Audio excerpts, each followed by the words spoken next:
For those of you who are newcomers today, whether it's in person or in Zoom, CVUU is a member congregation of the Unitarian Universalist Association, a denomination that's part of a liberal religious tradition that goes back hundreds of years. CVUU offers an open door to all who recognize and honor our principles and the values from which they are derived, which are interdependence, equity, transformation, pluralism, generosity, justice, and love, which is at the center of our values. These are the values which call us to action and make us accountable to one another. Here at CVUU, our commitment to the work we are called to do through these values is demonstrated in our mission, which is to provide a nurturing community, foster courageous spiritual growth, and inspire compassionate action. It is with love and commitment that we welcome all of you, member, friend, and visitor, to worship here at CVUU and be part of this journey with us. We also welcome those of all ages. If there are teens and youth who would like to sit together in the sanctuary during the service, there is a reserved section in the back of the sanctuary on my right. For those who are younger, we have our growing ground at the front of the sanctuary to my left, where small children and their parents can entertain themselves quietly. For those who are a bit more wiggly and for whom quiet is difficult, you and your parents may enjoy the service in the foyer where it will be streamed and where there are art supplies. Our worship theme this month is Curiosity, and the title of today's service is Curiosity Killed the Cat, and it will be led by Sally Daniel, a member of our congregation, and Candace Sparrow Powers, our worship services associate. Also assisting with worship today are Karen Smith as our pianist and song leader, and Kat Nash will be bringing the middle message. Of course, we couldn't do this without our ushers and greeters today, Kevin and Judy St. George and Lois Spotton, as well as our amazing tech team, Audrey North, Bruce Wayner, Doug Throp, and Paige Braga.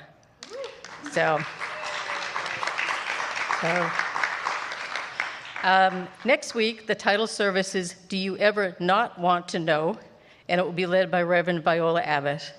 Once again, thank you for being with us this morning, and we hope you'll join us in the social hall for coffee hour after the service.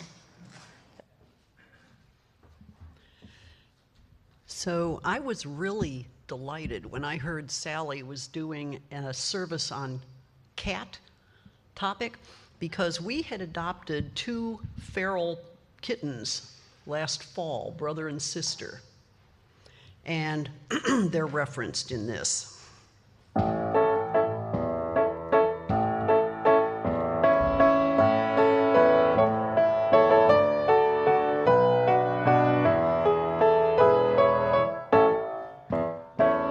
They fly through the air with the greatest of ease. My daring young cats leap from bookcase to knees. Her body is athletic, his whiskers alert.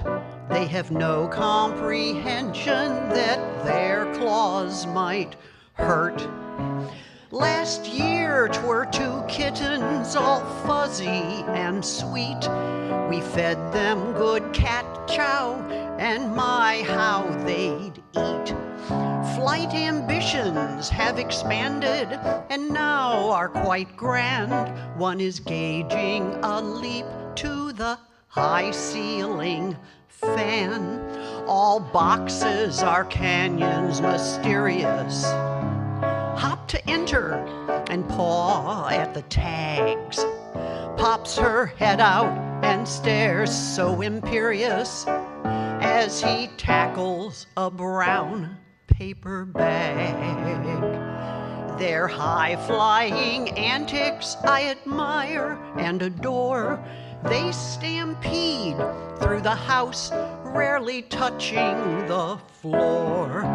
But their affection is obvious, gently sniff at my nose, then for hours curl up in an indolent doze.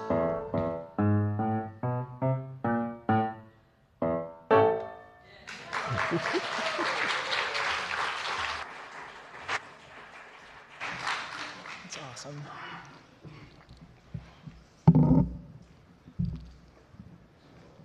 Very, very cool. Our opening words today are from an anonymous story found on Facebook. My 11-year-old son told me that he used to ask me why all the time. Remember when I was little? Yeah, of course. You always said, Google it, or I don't know, buddy, or we'll look it up later. But we never did. So I just stopped. I'd killed my son's curiosity 3 years ago. I didn't even notice it happening. I thought about Leo at age 8, the endless why questions. Dad, why do birds fly in a V? Dad, why is the sky blue? Dad, how do planes stay up? My endless responses. Google it. I don't know, buddy. That's just how it works. We'll look it up later. We never did. Death by 1,000, I don't know. I hadn't murdered his curiosity in one moment. I'd starved it slowly over 3 years until it just stopped breathing. And he'd learned the lesson perfectly. Wondering about the world is a burden. Questions annoy people. Just accept what you're told. And now let us worship together.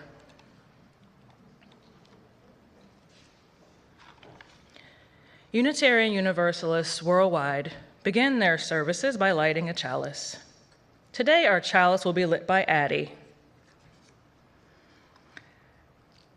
Hi, Addie. Addie is 10 and in the 3rd grade.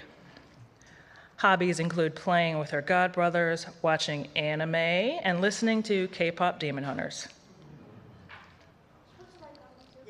Yeah. Oh, no, not that.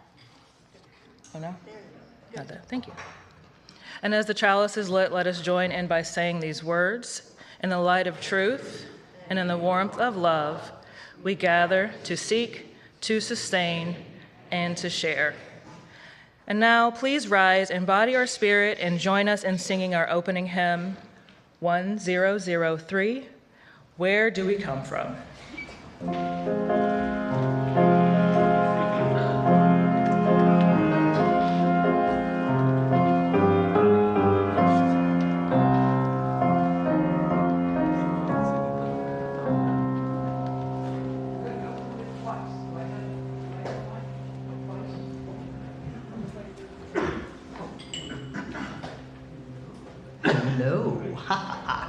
Okay, we're going to go through this twice. So, from the top.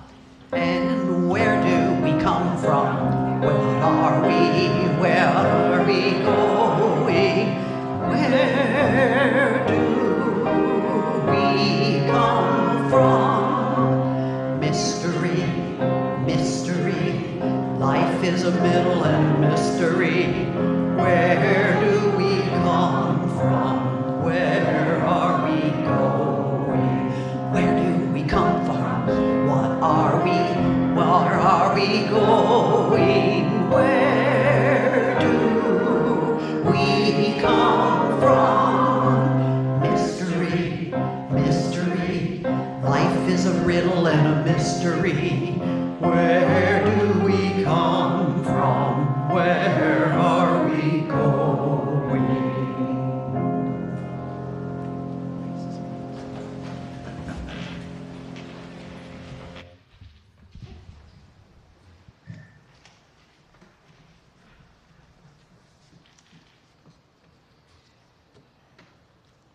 Our caring ministry is how we maintain a culture of the heart at this church.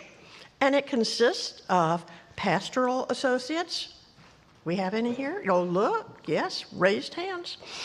If there are any, you can do that. And they are available if you need someone to talk to.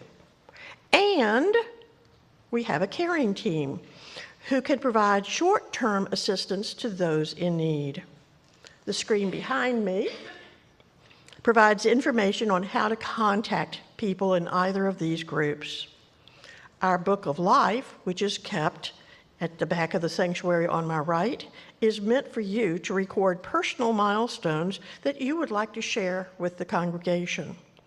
And if you would like to physically mark what you are holding in your heart today, you may do so by placing a stone or a shell in the bowl, which is near the Book of Life downstairs, or at the rear of the balcony to my left upstairs. For those in Zoom, if you have a personal joy or sorrow you would like to share with your CVUU community, please type it in the chat box. These joys and sorrows will be subsequently entered into our Book of Life. And now, here's Elisa Dickin, a member of our caring team. Good morning. Happy 12th anniversary to Noah and Candace Powers. Cheers to many, many more years of love.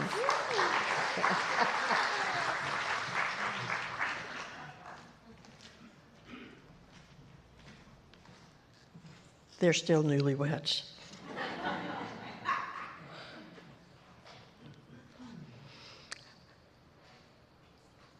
As part of our stones and shells ritual, especially as we observe Memorial Day, we want to remember those who have lost their lives in defense of our country and those who have served and continue to serve in our military by appreciating the sacrifice they are willing to make for us.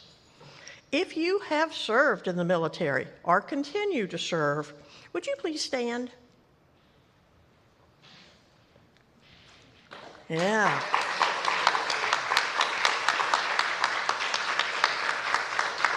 Oh, wait, keep standing, keep standing. Attention, right? If you are a family member of a service member, would you also stand? Without your support, they just couldn't do it.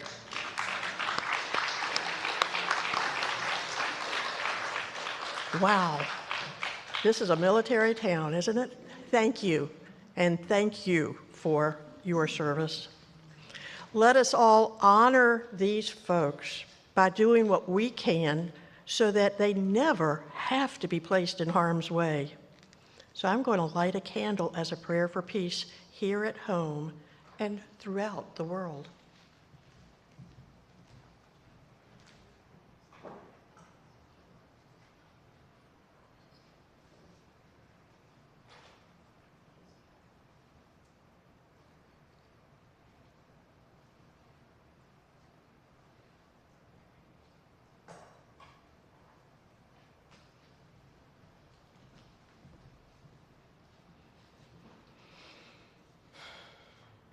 May each of us draw upon whatever gives us strength and hope, whether it is a God of many names or no name at all.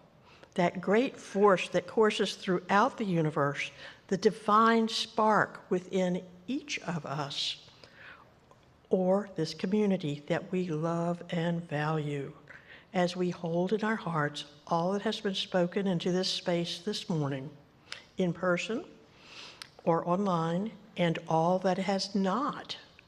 But may we, in particular, find solace in the fact that we are here to journey with one another, to share in the sorrows and rejoice in the joys. And now let us enter into just a moment of silence to mark this sacred space that we share.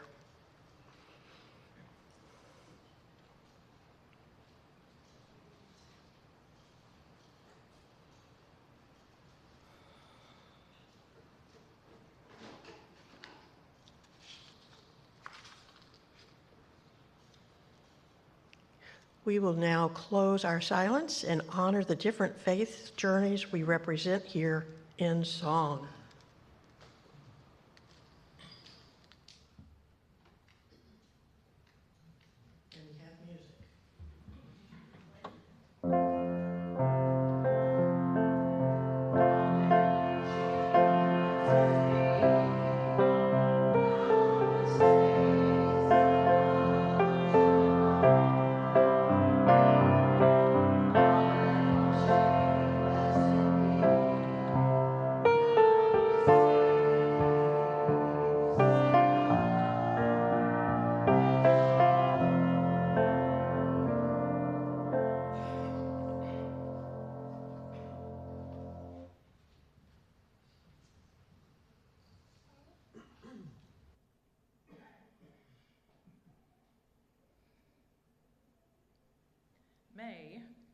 is Mental Health Awareness Month. I think a valuable part of observing our mental health each month, or this month of each year, is creating space and opportunities to be inquisitive about new discoveries we make, as well as taking time to celebrate the milestones we have reached in reshaping our perspectives on wellness. Awareness and genuine curiosity in safe spaces has led our society to make great strides in the accessibility of health options, and with acceptance rather than shame. Personally, I have found more doors open to healthy discussions about the obstacles I have overcome. And I believe curiosity has been my fuel as a seeker. Seekers aim to break down walls, to defy odds, and to redefine statistics. Seekers of life will find creation, like artists, scientists, inventors, and spiritual alchemists. In maintaining balance, I have learned it is my responsibility to determine what is worth seeking. And as diligent as I am to look outside of myself for answers, I must also be as diligent to look within myself. As above, so below. Matthew 7:7 says, "Ask and it will be given to you. Seek and you will find. Knock and the door will be opened to you." When I knocked on the door of my mental health, the gifted child answered. She was overwhelmed and anxious, but through it all, still curious. Hearing often, "Why do you ask so many questions?" And "Who do you think you're talking to?" For some, this may have been discouraging, realizing a line may have been crossed. Not me. I thought, excellent, now we're both asking questions. Sounds like a fun game. It wasn't until I received an autism diagnosis in 2019 that I could grasp the magnitude of my gift. Is that why I ran so many stop signs in conversations? Is that why I misinterpreted body language, facial expressions, tone of voice, or didn't process social interactions until days or even weeks later? Is this why my senses are almost always at their peak sensitivity? Yes. How much of this information has shaped my worldview? Author Daniela Young states that having a worldview is part of the human experience and something that we all have. She writes that our worldview shapes how we see things, what we believe, how we act. This can be defined as a framework of beliefs, values, and assumptions through which a person interprets and makes sense of the world. If you've met one person with autism, you've met one person with autism. So when I share my personal experiences with being autistic, I can only speak for myself. Sure, I found a lot of similarities with others, but the process that each of us has to find balance is unique. And unfortunately, when I seek answers outside of myself, I still find many falsehoods, misunderstandings, and assumptions. The highlight reels of those with neurological differences often point to illnesses, limitations, and sorrows. This is why those committed to the lifespan faith development at CVUU have a vital role in our community. And they are dedicated to fostering diversity and growing confidence within our youth. And for all ages, with curiosity still growing, we are guided to seek, create, and encourage others to do the same. So let us take who, what, where, when, why, and how, and make them what if? Where did we come from? Why not? Fear of questioning authority has allowed authoritarianism.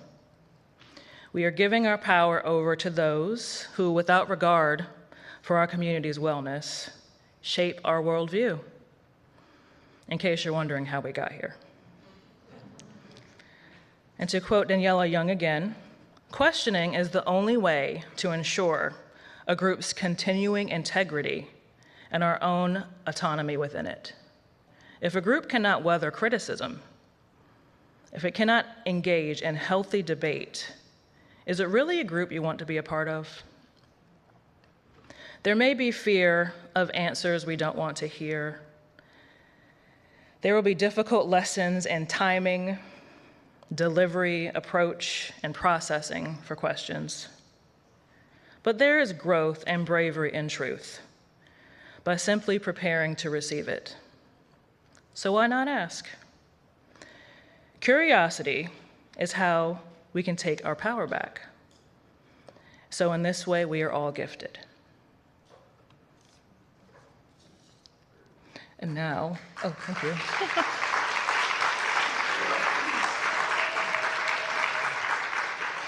Thank you. And now we have Kat Nash with our middle message.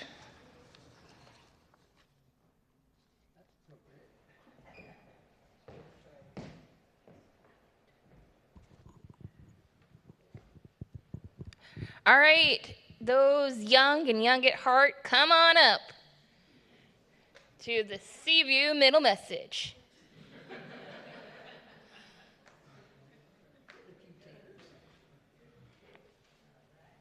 All right. So, curiosity.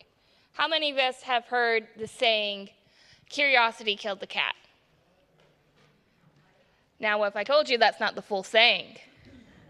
It's curiosity killed the cat, but satisfaction brought it back.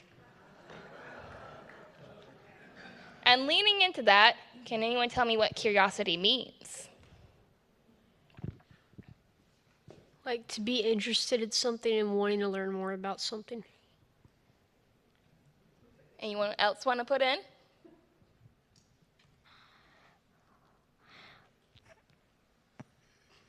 I can't do it. Okay. All right. Curiosity from the Webster Dictionary is defined as an eager desire to learn. And because of that desire, it helps us, it gives us the drive to explore, to discover, to go beyond where anyone has gone before. It's what leads us to the moon, to the deepest oceans, to see what our neighbors are up to.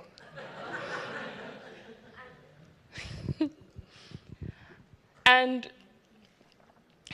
with that, it's the inner child or even children in our own life with their endless whys.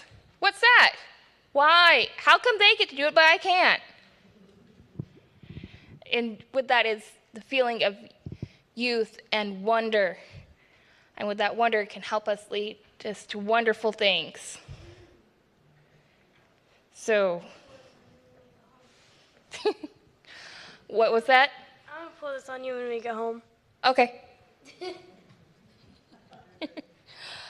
And with that, just let's remember to actually take the time to Google it. And that's all.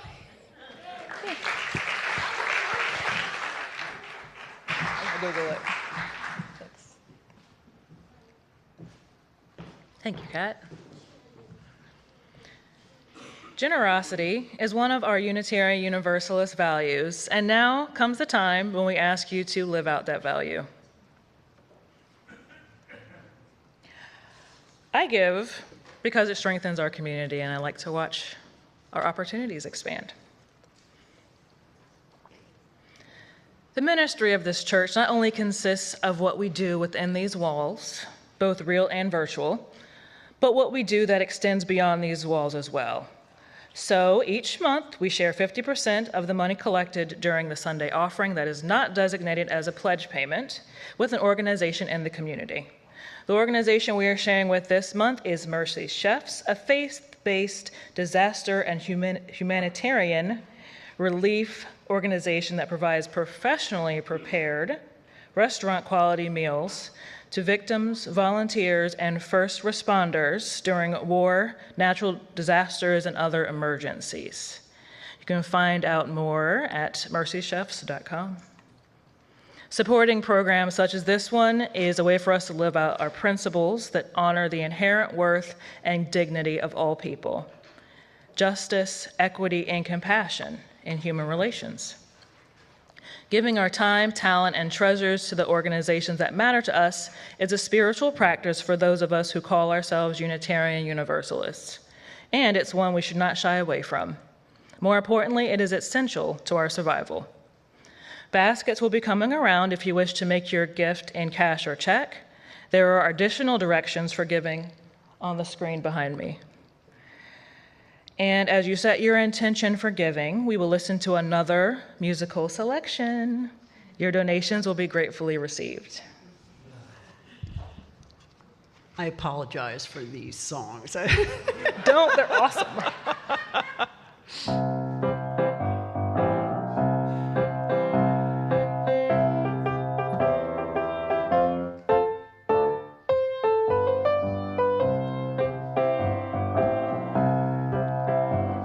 So old Mr. Johnson, he had troubles of his own. A big tomcat wouldn't leave his legs alone. Tripped him down the porch steps. Johnson broke his collarbone. And soon the cat was packed in a wooden box, shipping off to Ohio. But the cat came back. The very next day, the cat came back. We thought he was a goner, but the cat came back, 'cause he wouldn't stay away. So some loud cat lovin' happening one night in the yard. Johnson hurled a heavy boot, and he threw it mighty hard. The kitties kept a yowlin'. So then Johnson threw a chair, and the cat, romancing, skedaddled out of there. But the cat came back. The very next day, that cat was back. We thought he was a goner, but the cat came back, 'cause he wouldn't stay away. So away across the ocean, they did send that cat at last. The ship was far out at sea, started taking water fast. Folks, they all began to cry on that boat as it did tip and toss. But another ship, it came along, and it got the people off. Aw, but the cat came back. The very next day, that cat was back. We thought he was a goner, but the cat came back, 'cause he wouldn't stay away. Well, old Johnson starts into wondering why that cat won't go away. Sees his wife a-giving scraps and milk, and set out toys to play. Johnson started in a hollerin' and a brandishing his fist, packed the woman and the cat onto a stagecoach going west. But the cat came back. The wife stayed with her sister, but the cat came back. We thought he was a goner, but the cat came back, 'cause he wouldn't stay away. Now the old man finds he's lonely. He's just a-cookin' for hisself. And the tomcat chews on squirrels and mice, then gives himself a bath. A parade band came a-marchin'. Kitty raised up his old mangled head.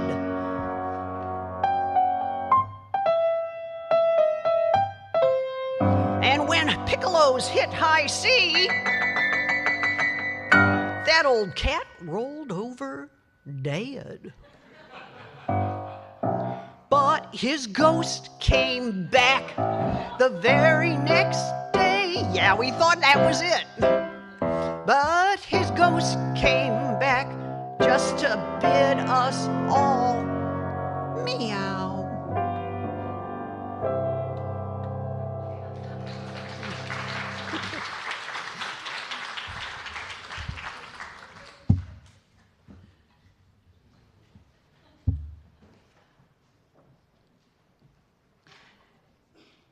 Thank you, Karen.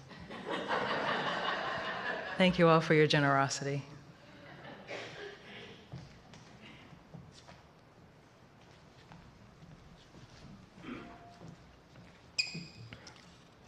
We do thank you for your contributions.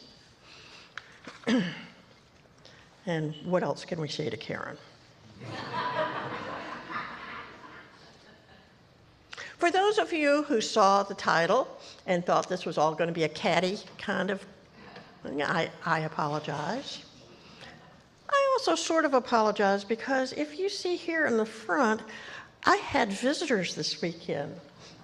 My older son and my sweet granddaughter. We had to go to the beach. Come on. Also, one other disclaimer. This is an all-volunteer service. We don't have any of our staff here, so you know what they say when the cat's going away. Okay. When I was a girl, I guess I asked a lot of questions that were hard or perhaps impossible for my parents to answer. And when I asked one of these questions, they would tell me, curiosity killed the cat. Have you ever been told that? Anybody? Really? Okay. So when I was asked to talk with you about curiosity, this was the first thing that came to mind. Also coming to mind were those stories about Curious George. Everybody know those? He was a monkey, and he was very good, but he was also very curious. Each of those books described the trouble that he would get into by wondering about things. Luckily, nothing killed him, but still. Children are naturally curious. They have a lot to learn, and their questions are important, but sometimes inconvenient. It is easier for parents to shh their questions. So I asked a lot of questions needing information that my parents knew. Things like, what time is it? What's for dinner? Can I have a horse? These were asking for information, and they were usually answered quickly, especially about the horse. The second kind of question was a little harder to answer. What is the capital of Colombia? Or how many bones are in your hand?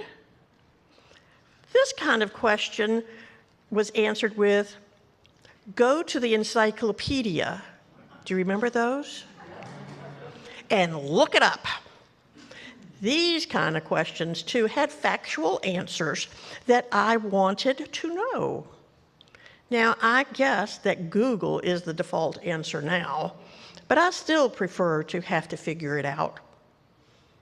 The third kind of question was a little more difficult. They were not strictly factual. They needed nuance. There may have been several factors at play, and I call them my why questions. For example, I asked my mother why snakes freaked out my very brave father. Mom, ever the dutiful wife, told me that Dad was not scared of all snakes. He was just uneasy when he saw his baby walking down the street with 2 eastern king snakes wrapped around my arms. I was taking them for a walk. After all, she said, his job was to protect me from any potentially harmful experiences. Okay, but my snakes were really nice. I progressed somewhat with my questions, my why questions, as I got older. Often my parents would give me an answer, but it was just about as helpful as the cat saying. In other words, they gave me an answer that didn't make sense to me. When I asked, why aren't black kids in my school?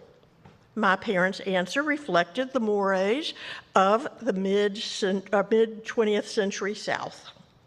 They said that black children were not just as smart as white children, or they want to be with their own people. None of that made sense to me. So I followed up with, well, why does being black make you stupid? That doesn't make sense. I was asking for something more than just a pat answer. But they did not give my question much thought. These kind of questions were generally answered with either, that's just the way it is, or, ooh, I like this one too, that's how God made the world. Perhaps you can see how such why questions caused some difficulties. When I was a teen, I asked why some of the very people who praised segregation had black women raising their children. I asked my Presbyterian minister why there was predestination. Was anybody else raised Presbyterian? It's hard. I asked about the existence of heaven and hell. I asked why a God who could do anything would not cure someone or even just keep everybody healthy. And I asked why Hitler wanted to kill the Jews. Did you ask that kind of question? Is that why you're here?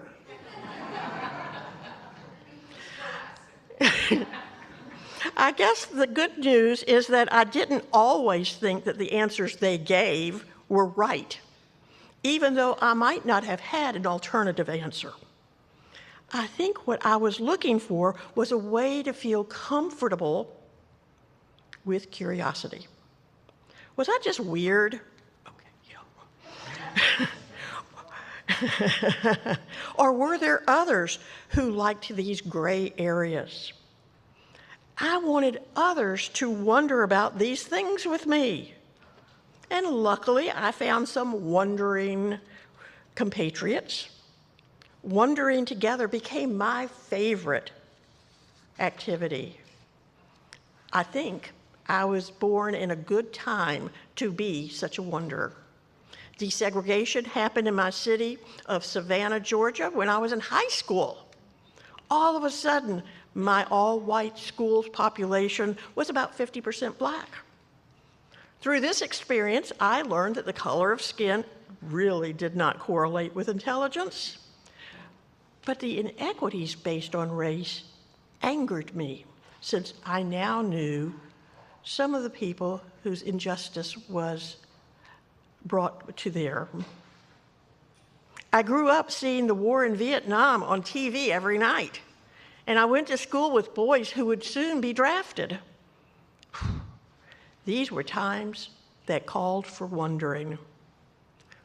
Luckily, this was before Google, which is a bane for those of us who would rather wonder than have one correct answer.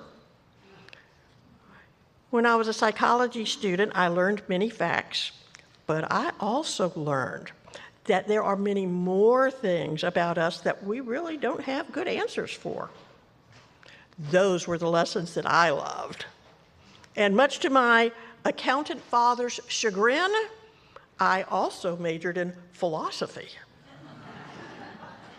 Or, as my father called it, a major for people who are happy not knowing the truth about anything. I love to wonder. Maybe I wonder now more because this sort of thing was discouraged earlier in my life. I know that this level of curiosity is not universal. When teaching a developmental psych class, I had a non-wonderer complain that we studied conflicting theories of psychological development. He wanted to know the truth. Capital T. I had to break it to him that we have theories, not truths, in social sciences. He reminded me of Jack Webb in Dragnet. There are some of you who might, he would always say, "Just the facts, ma'am." For the past 40 or so years, I used this church as a place of encouraging curiosity and a place where fellow wanderers are accepted. Does this mean that UUs can believe anything? I don't think so. But does this mean that it is always easy to listen to divergent views? Oh, no. But I think that UUs like to think about issues in ways that might frustrate those who just want to have the facts. As the old joke says, UUs burn question marks, not crosses. I'm going to end, you see, it's very short. I'm going to end with this example. When my son, not this one, was about 7 or 8, he went into our minister's office, telling her that he had a question.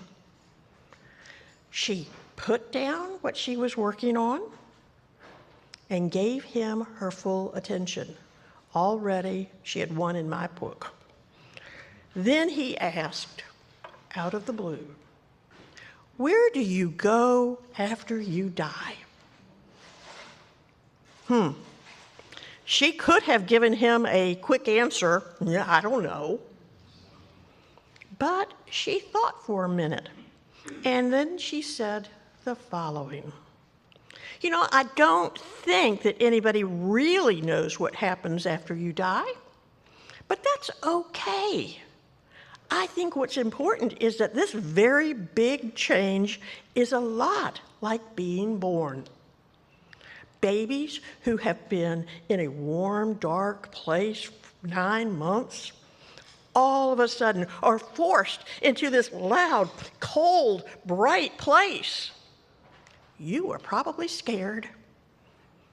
And you were probably as scared as people are today about death. It is the unknown. But you know, you faced the unknown before, and it turned out okay, didn't it? I think that whatever happens when you die will be okay too. This answer was thoughtful. Remember, she was talking to a 7 or 8-year-old. It championed curiosity while answering the real question, do I need to fear death? I don't know who enjoyed this wondering more, my son or me, so I come full circle. Curiosity killed the cat. But do you know, cat did, the rest of the saying? It's, but satisfaction brought him back. May your curiosity be championed. Put down that smartphone and wonder with your friends. Remember that those who are filled with wonder are wonderful.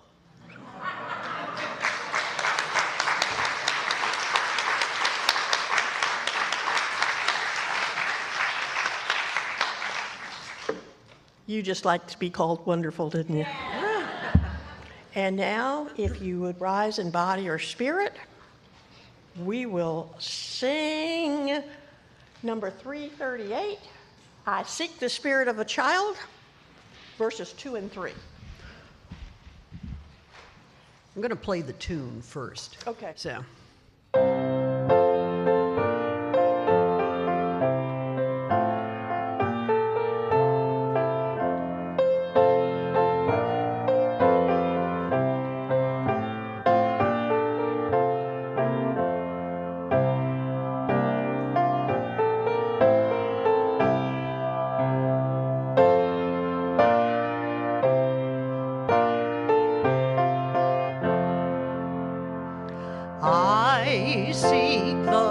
freedom of a child who moves instinctively, who lights our day with just a smile and shines the light on all we see.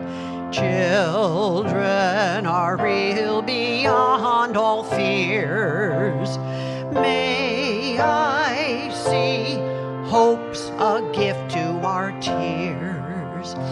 I see the wonder of a child who sees delightfully, who clowns in cloud, now golden sun, imagination's true and free. Children are real beyond all lies. May I see faith's a gift to our eyes.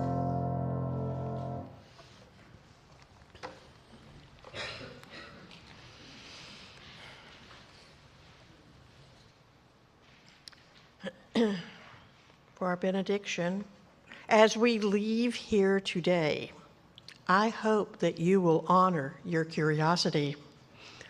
Open your senses to all possibilities. In other words, release your inner child. Encourage wondering in both yourself and those around you. You and your wondering compatriots may find new and better solutions to the world's problems.